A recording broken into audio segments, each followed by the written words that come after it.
Spesialisnya Podomoro ini ayam suwirnya ya. Udah ada. Oh, udah ada. Filet. Oh, udah ada filet. Ayam kecapnya disuwir semua. Oh, daging. Mie-nya lurus gepeng. Ini ayam suwirnya. Gue penasaran sama ini. Tipikal benar-benar mie Jawa yang otentik banget itu. Rasanya tuh gue bisa jelasin juga sih. Mie kenyal. Mie lagi.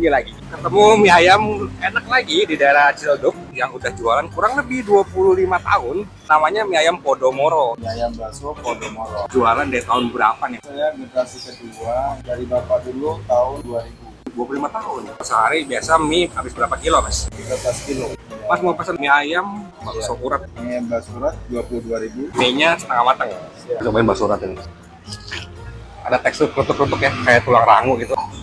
Ini di Jalan Raden Fata, nomor 30, jam 9 pagi sampai jam setengah 10 malam. Uniknya di sini itu ya, ayam suwirnya ya. Full ayam suwir.